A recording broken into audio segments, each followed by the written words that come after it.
जय श्री राम, जय माता दी। शिव ज्योतिष कार्यालय में एक बार फिर आप सभी का बहुत बहुत स्वागत है।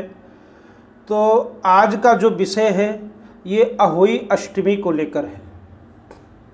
अहोई अष्टमी का जो व्रत है, जैसे करवा चौथ का व्रत पति के दीर्घ आयु के लिए होता है, पति के जीवन में सुख और शांति को लेकर होता है, उसी प्रकार से अहोई अष्टमी का जो व्रत है ये व्रत संतान के लिए होता है। संतान है आपके पास, वो संतान अगर कष्ट से पीड़ित रहती है या बार बार कोई चोट दुर्घटना आपके संतान के जीवन में लगातार ऐसा हो रहा है, तो आप अगर अहोई माता के शरण में जाते हैं, अहोई अष्टमी का अगर आप व्रत करते हैं, पूजा करते हैं, अहोई माता के प्रसन्नता के लिए चांदी की अहोई बना करके गले में धारण करते हैं। आपको सारा नियम इसके बारे में बताएंगे, साथ में अहोई अष्टमी का आपको व्रत कथा भी सुनाएंगे। तो सबसे पहले अगर संतान है, संतान को कष्ट हो रहा है, तो आप जरूर कीजिए अहोई अष्टमी का व्रत। और अगर आप संतान के इच्छुक हैं, संतान आप पाना चाहते हैं और संतान नहीं हो रही है या किसी कारणवश, किसी बीमारी बस, तो भी अगर आप पूरे श्रद्धा भाव के साथ अहोई माता के शरण में आते हैं तो अहोई माता जरूर आपकी मनोकामना पूर्ण करेंगे। तो नियम क्या है? सबसे पहले आप चांदी की अहोई सुनियारे से मिल जाएगा, आपको सुनियार के पास जाइए, एक चांदी की अहोई लेना है और 2 चांदी के छोटे छोटे गोल टाइप जिसमें मोरा हो, तो अहोई एक धागे में अहोई माता को डाल दीजिए और जो आप चांदी के छोटे छोटे गोलियां ली हैं 2 मोरे वाली, एक इस तरफ से और दूसरा दूसरे तरफ से डाल दीजिए। आपने अगर पहले बार व्रत कर रहे हैं तो, और अगर आप व्रत करते आए हैं तो आपको नियम पता है कि जितने बार अहोई आती है, जितने आपके संतान हैं, घर में पुत्र हैं पुत्री हैं, तो वो आप प्रतिवर्ष नई गोलियां उसके बीच में धागा में डालते जाते हैं। और वो धागा जो अहोई माता है, आप उनका पूजन करके जब अर्घ देते हैं रात को, और जैसे करवा चौथ में चांद के निकलने पर अर्घ दिया जाता है, लेकिन अहोई अष्टमी में जब तारे निकल आते हैं आकाश में, तारामंडल जब तारे निकल आते हैं, तो तारा को देख करके आप अर्घ दे सकते हैं और दिया भी जाता है तारा को देख करके। इसमें चांद को देखना आवश्यक नहीं है। तो ये रहा नियम। अब आप संध्या के समय, शाम को आपको पूजन करना है, तो पूजन में इसमें मीठा चावल, गुड़ वाला चावल बनाइए। आप अहोई अष्टमी का जो अहोई माता का जो तस्वीर है, फोटो है, आपको बाजार से उपलब्ध है। जहाँ पर फोटो मिलते हैं वहाँ पर आपको अहोई माता का तस्वीर मिल जाएगा। तो वहाँ उसमें बच्चे भी, छोटे छोटे बच्चे भी आपको दिखाई पड़ेंगे फोटो में। तो आप सभी को पहले जल का छींटा दीजिए, फोटो साफ कर दीजिए, उसके बाद में तिलक लगाइए, धूप दीप जला करके रख दीजिए। एक चौकी लक्कड़ की हो, प्लास्टिक की हो, जैसी भी व्यवस्था हो, उसके ऊपर लाल कपड़ा बिछा दें। उसके ऊपर एक गड़वी जल, जो आप अर्घ देना है वो गड़वी रख दीजिए, और उस गड़वी के ऊपर स्वास्तिक बना दीजिए, जिसे गणेश भी कहते हैं कहीं कहीं पर। तो स्वास्तिक बना करके और वो गड़वी वहाँ पर रख कर आप पूजन कर दिए। पूजन करने के बाद गेहूं के 7 दाने लेने हैं, जिसे कहीं कहीं पर कनक भी कहा जाता है। तो कनक के वो 7 दाने हाथ में लेकर के और अहोई माता की कथा सुनना है। कथा सुनने के बाद जब तारे निकल आए तो आप वो गड़वी का जो जल था, आप वो जल लीजिए और तारे को देख करके आप अपनी छत के ऊपर, जैसी भी व्यवस्था है, आप अर्घ दे करके और फिर भोजन कर सकते हैं, व्रत खोल सकते हैं। तो ये रहा नियम और विधि। अहोई अष्टमी इस बार 8 नवंबर दिन एतवार को है। तो जो भी माताएं बहनें व्रत करना चाहती हैं तो एतवार के दिन ये व्रत कर सकते हैं। तो आओ कथा की तरफ चलते हैं। कहते हैं एक नगर में एक साहूकार रहता था, उसके 7 लड़के थे। एक दिन उसकी स्त्री मिट्टी लेने के लिए घर से बाहर गई तो कुदाल लेकर के गई, खोदने लगी। जैसे मिट्टी की खुदाई शुरू की त्यों ही उसके कुदाली से कहते हैं स्याही के 7 बच्चे मर गए।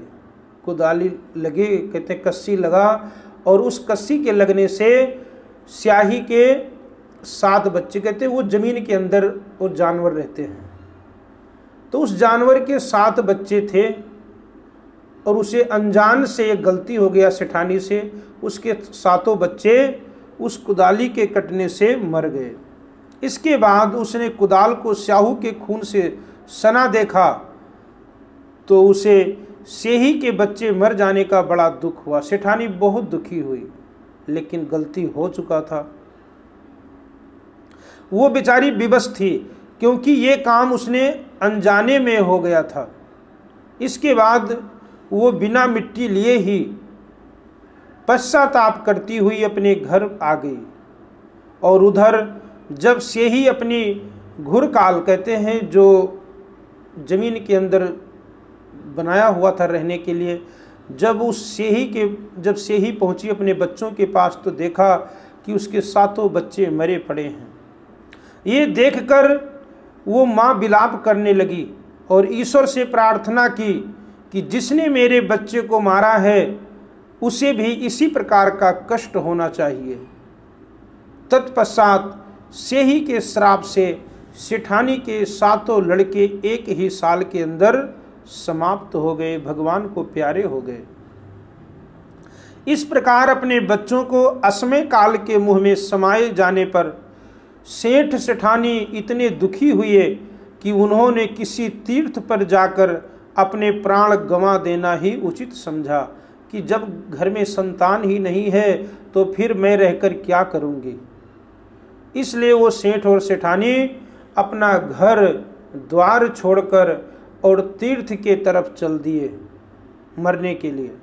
इसके बाद वे घर छोड़कर पैदल ही किसी तीर्थ की ओर चल दिए और खाने की ओर उन्होंने कोई ध्यान नहीं दिया, ना कोई जल पिया और ना कोई अन्न ग्रहण किया।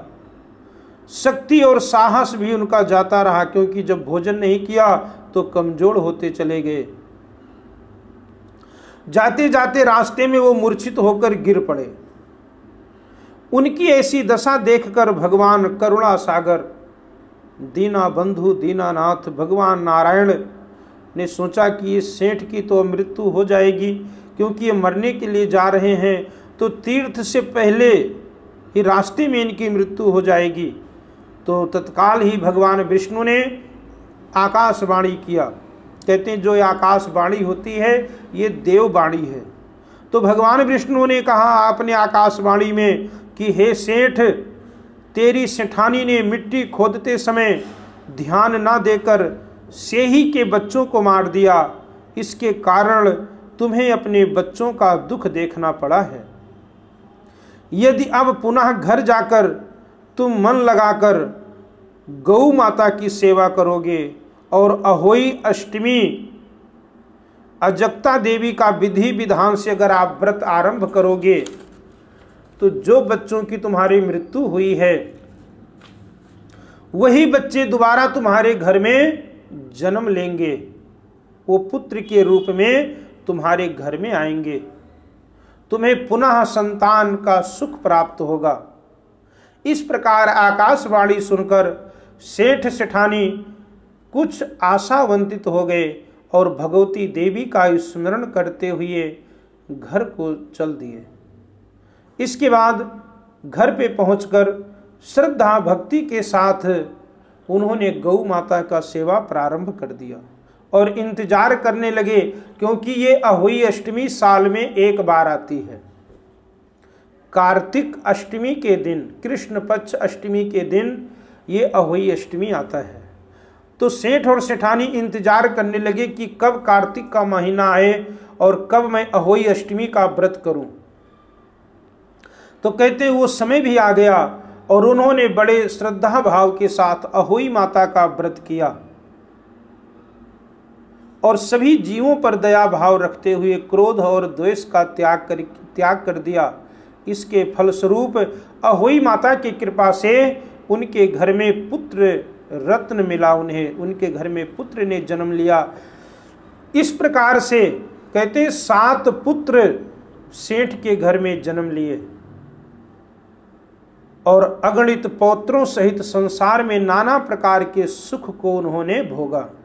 तो कहते हैं जो भक्त अहोई माता का पूजन करता है, अहोई माता का व्रत करता है, अहोई माता कभी उसे निराश नहीं करती हैं। तो जो भक्तजन, ये रहा कथा, जो भक्तजन अहोई माता का व्रत करना चाहते हैं वो व्रत एतवार 8 नवंबर को है। आप श्रद्धा भाव के साथ व्रत रखिए, अहोई माता आपकी मनोकामना जरूर पूरा करेंगी।